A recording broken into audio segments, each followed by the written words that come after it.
baru saja menurunkan corporate family rating dan rating obligasi 3 perusahaan BUMN, yaitu Jasa Marga, Wijaya Karya, dan Pelabuhan Indonesia 2. Moody's Vice President Ray Tay ini mengatakan bahwa dari ketiganya, Moody's melihat semakin ragunya dukungan pemerintah atas ketiga perusahaan BUMN tersebut di tengah pandemi COVID-19 yang memukul pendapatan dan operasional perusahaan.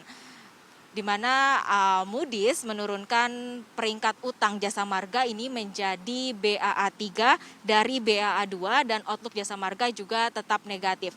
Moody's menyatakan penurunan peringkat Jasa Marga ini akibat dari anjloknya traffic angkutan darat sebagai imbas COVID-19 yang memaksa mobilitas masyarakat ini turut dibatasi dan begitu juga dengan kendaraannya. Kemudian beban Jasa Marga juga semakin berat karena adanya penundaan dari kenaikan tarif tol yang akan semakin menurunkan pendapatan perusahaan. Pada Wijaya Karya, Moody's memasang peringkat Ba3 turun dari sebelumnya Ba2, di mana outlook Wijaya Karya juga diubah semula positif ini menjadi negatif.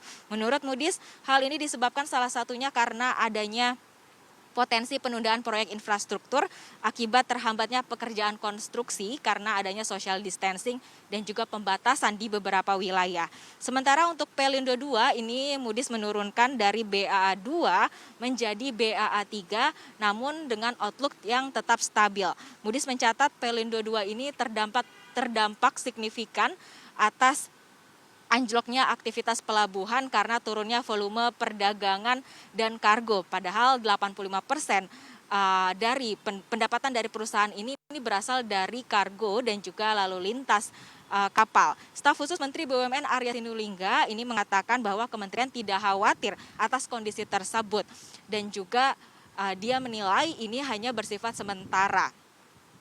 Mengingat hal tersebut ini terjadi karena dampak dari pandemi COVID-19 dan juga adanya penerapan PSBB di beberapa wilayah. Ia optimis bahwa seiring memasuki new normal dan juga PSBB transisi saat ini, ketiga perusahaan BUMN tersebut ini dinilai akan kembali naik.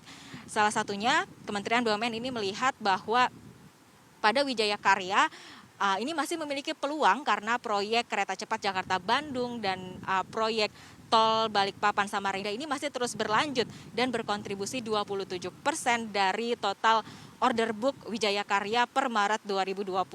Dan berikut pernyataan dari staf khusus Menteri BUMN Arya Sinulinga selengkapnya.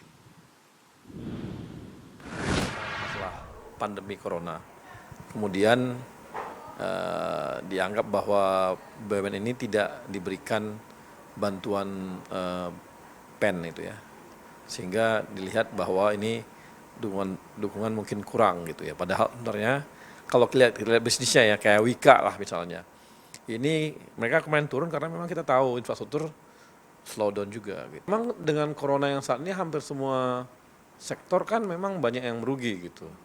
Kita usah pungkiri itu. Makanya kami saat ini memang benar-benar kerja keras gitu ya. Ini adalah ujian bagi semua. Ya, demikian kembali ke Anda.